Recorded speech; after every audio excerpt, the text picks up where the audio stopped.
somebody strong enough to take the weight. Most families it would be the parents. But in Gaza, all the parents are also traumatised. I'm going to come on to this 11-year-old boys, or they were 11-year-old boys. This is Ibrahim's picture. This is a picture of Ibrahim. That's Mohammed, and this is his picture. Actually, in a way, there's very little to say about Ibrahim. He lived in this block of flats. It's a very tall and iconic block of flats in his district, but it was bombed and the whole side came out. He lived on the 6th floor. He wasn't in it at the time. Neither was any of his family. Actually, what's happened then? You know, actually, we don't even need to feel sorry for him, do we? Because he's okay, right? He's living in rented accommodation. Ibrahim. He wrote on the back of his picture, this picture, "Give us our childhood, I'm without home. We are innocent and we are still children." Mohammed had a bit tougher experience. He was in this mosque when it was shelled. I don't know whether it was shelled by an Apache as he's drawn it. They left the mosque because plainly it was unsafe, and they went home, and they were told to stay indoors. Now, it's a practice of the Israelis that's well documented that they would ring people up or loudspeaker them or even broadcast on the radio that they should either go to a place, leave their houses because they're about to be destroyed, or stay at home. And they were told to stay at home. But their father went out anyway after some while, and he was shot, dead. So the rest of them decided they would stay at home. And then a bulldozer came, which he's drawn, and demolished the house on top of them. And they're all killed except Mohammed. So Mohammed, 11 years old, all his uncles, all his young... He's the oldest of 11, by the way. The rest were all younger. And his mother were all in the house and killed. His father was shot. So there's a video here which probably isn't time to play, but it's a discussion with these two boys.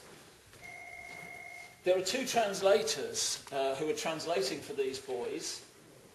One of them is the funder, actually. He's the representative of the Danish Churches Association, which fund this psychosocial project, which I visited to get these pictures. What they do in this psychosocial project, by the way, is two things. They get them to draw pictures, and they let them make lots of noise in a controlled environment. Noise is intimidating, you know, teenagers in the street making noise, but when it's controlled and somebody in authority says it's okay, then it's strangely liberating. And they get them to blow all their fears and terrors into a balloon and explode them. This is really high tech, you know, but it does seem to help, but it's all they get. And by the way, only 6 schools get this. The Danish Churches Organisation could only fund 6. The UN fund their own, but in the state school system there isn't much of this going on. So these guys are actually quite lucky. But anyway, the two guys translating, one of them represented the funder, and if you watch the video, he's on the right as you look at it. On the left is the man who's actually in charge of the psychosocial program across the 6 schools. So I got a high-powered team. The guy on the right says, talking about this picture, and so Mohammed was in the mosque, he says, and it was shelled while the people were praying. And the guy on the left says, I was in the mosque. So I turn the camera on him and I say, you were in the mosque? And he says, yes, I was in the mosque. Well, there was something quite strange about the way he said it. Anyway, we carried on filming, and you probably won't notice any difference as you watch the film. But I asked him later, and I talked to the other guy as well, he wasn't in the mosque. So why on earth did this very respectable guy, remember, he's the guy who's the big hero figure that everybody's dumping on. All the kids are dumping on. They're dumping to the lower level, but ultimately onto him. He's the guy they all need to see as a really strong man, okay? He took me to his house, this guy. His house is in Jabalia camp. It's about 5 stories tall, as a lot of them are. There were 5 houses around him that were bombed. The whole of the side of his house was hanging out like that with the stairs on. But these are steel and concrete buildings. They don't fall down very easily. But I can tell you I'm scared witless going up 3 floors to his main living space, you know, with a gap of air straight through the house. He lives like that. He's got his own kids, okay? He took me around to Jabalia Mosque, and he told me how he was just coming out of the mosque when 2 kids sitting on the little parapet wall at the front were hit by a missile and killed.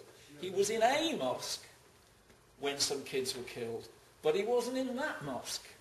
But he couldn't resist telling somebody from the West, right? Everybody's dumping on him. Who does he tell? Nobody ever asks him if he's okay. Nobody asks most people in Gaza if they're okay, because most people aren't okay, and they haven't got any time for anybody else not being okay.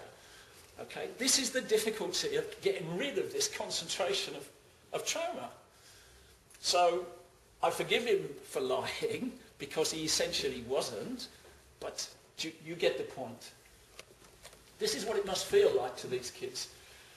This picture, here's the fence, here's the sea that bounds them, fence and sea. The tanks come inside the fence, the planes are overhead, the warships are firing at them. I mean, you know, they haven't got anywhere to go. And the picture shows them, phosphorous flames coming up, and they're just lying on the beach and dying.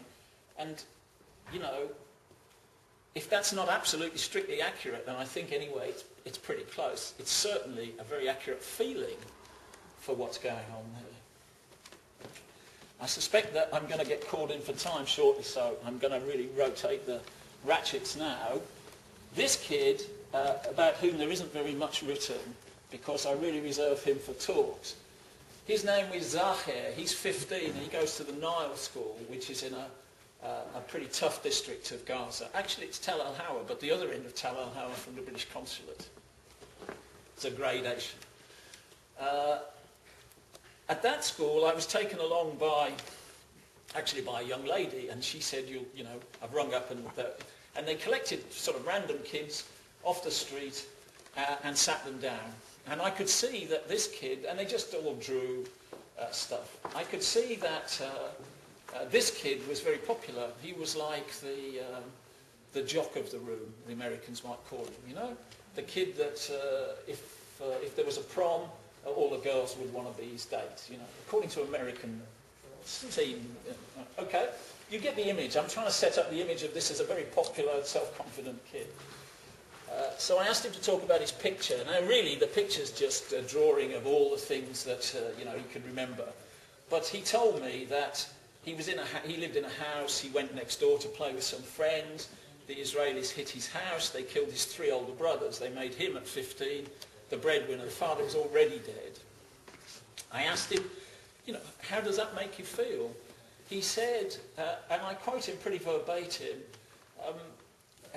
the deaths of my brothers honours my father to have 3 more martyrs in the family. That's what he said. And I said to him, yeah, but how does it make you feel? I mean, didn't you feel sad? And he said, yeah, for about 24 hours. He thought about it, actually, and he made a very calculated response. He didn't say it as quickly and as silly as I've just said it. This kid has a very strong self-identity. He's not traumatised by his brother's death. Now, we find it very unpleasant to think that he might have so recovered from his brother's deaths that he behaves in this way. I mean, there is a kind of trauma where you mask it all up. I don't think that's it with this kid. I think he genuinely feels he understands the world. If you understand the world, if the traumas, if what you're afraid of has hit you and you've bounced back from it, you're free. He's got a very developed sense of his Islamic identity. He's got a job, by the way. He works 5 hours a day at his school. You probably all know his Gaza schools have an A shift in the morning and a B shift in the afternoon because just so many people and not enough schools. So 2 complete schools every day in every school. So he does the A shift at his school, and then he goes and works 7 hours a day at a blacksmith shop. Now, 40% of people, by the very best estimate in Gaza, are unemployed, and these are families where the breadwinner's unemployed. But he's the breadwinner, fair enough. But he's got a job in a key industry, working with metal in Gaza, where there isn't any metal, and where you can make things with metal, is a key industry. So this kid's got this job, right? He's a fighter. They didn't tell me that, and I'm actually not telling you that, but I'm suggesting that to you. He's a fighter, and his identity is completely clear to him. He's a Palestinian. The Israelis are attacking him. He's going to kill them. and he's going to work in his factory and he's going to get educated and he's Islamic and he believes in himself and he's confident, he's got lots of self-esteem. And if he dies in the process of doing what he's doing, he accepts that as a risk. That's part of his identity. And I really leave the question totally open as to whether that's the only possible identity for a Palestinian boy to have, possibly a girl too, and feel self-confident. Is that the only identity that they can have? And anyway, why shouldn't he have that identity? You know, we have soldiers, we're proud of our soldiers, and our soldiers are proud of being soldiers. Why shouldn't Palestinians be proud of being soldiers? I'm not saying he's going to be a suicide bomber, I have no idea. I suspect probably not. I don't know, I have no idea. I don't even know he is a soldier. I'm kind of making it up. I'm just telling you the straws in the wind seem to suggest that to me. But the identity he has, his self-confidence, his understanding of the situation he's in and the way he deals with it and the identity he gives himself to cope with it, is that A, desirable, and B, the only possibility? Because I think at the moment for a Palestinian it is the only possibility for a well-rounded personality. Below is another drawing from a child about the same age who doesn't have that self-confidence, and all it says there is, help, help, Gaza's students are kill, kill, kill. By the way, I forgot to say the most important point. In the middle of his picture, centre stage, he's got a fighter. Okay, so I said that because time is what it is, we're going to skip. I'm just going to say that these are pictures about the trauma that people like this feel. Different kinds of trauma expressed in different ways. Very, very angry pictures. This girl feels that it's like living under the jackboots of a soldier, babies being killed, and so on. This panel talks about the siege still going on. Here's Gaza inside wire, people living in tents, burnt out houses. Nice poem, this. There's a lot more to it than I'm skipping by, but I obviously need to move on. Resistance is a panel that really asks people to think about what it is to be a Palestinian and what a Palestinian can do about it. And one of the things I'm going to say is what I'm going to go on to say means nothing, because only Palestinians can decide what they do about being Palestinians, and I can't tell them, and neither can anybody else. But we can support them if we want to. And so at the top here, I've picked a little bit of poetry that I think sums up the existential nature of Palestine today, Gaza today specifically. And it starts to be or not to be. That is the question.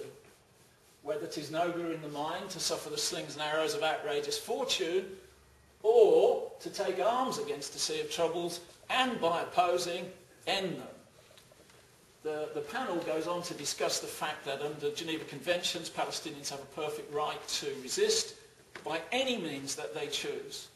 Personally, I think armed struggle is pointless because it isn't achieving anything, and non-violent struggle, like the Free Gaza boats, is far, far more effective. But I'm not a pacifist, and neither am I going to tell people who are being bombed out of their houses how they should react. But I do also understand the psychology of it all, a little anyway, okay? And I think we need to understand that. These children need to be given support, moral support, and hope.